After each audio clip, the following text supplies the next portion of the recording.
আরেকজন ডাক্তার কমে গেল, আরো একজন ডাক্তার, একজন মায়ের কোল খালি হলো। মধ্যবিত্ত পরিবার, স্বামী স্ত্রী বহু কৃচ্ছ সাধন করে ওদের স্বপ্ন দিকে এগিয়ে যাচ্ছিলেন, মেয়ে ডাক্তার হবে, প্রায় হয়ে এসেছিলেন। না আত্মহত্যা নয়, প্রথম যা বলা হয়েছিল আত্মহত্যা, এখন দেখা যাচ্ছে খুনের কেস। এবং ধর্ষণ এবং খুন নয়, এমনও হতে পারে খুন এবং ধর্ষণ। কি ধরনের মানসিক বিকার, শিক্ষা ব্যবস্থার কি অবস্থা হয়েছে।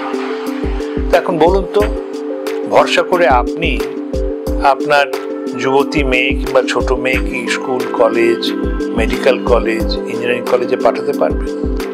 এই ধরনের ঘটনা বিক্ষিপ্ত ঘটনা নয়, আমরা সম্প্রতিকালে দেখেছি।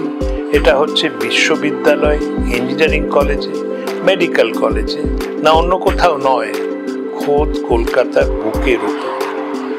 এই অবস্থায় মানুষ প্রশাসনের উপর আস্থা হারিয়ে ফেলছে। আমার প্রশাসনের কাছে স্বনির্বন্ধ অনুরোধ, এই যে কেসটি ঘটেছে এর নির্ভীক নিরপেক্ষ তদন্ত করুন, দোষীকে সাব্যস্ত করুন, বিচার ব্যবস্থার মাধ্যমে তার শাস্তির ব্যবস্থা করুন, মানুষের আস্থা ফিরিয়ে আনুন। এই অরাজক রাজত্ব চলছে না, চলতে পারে না।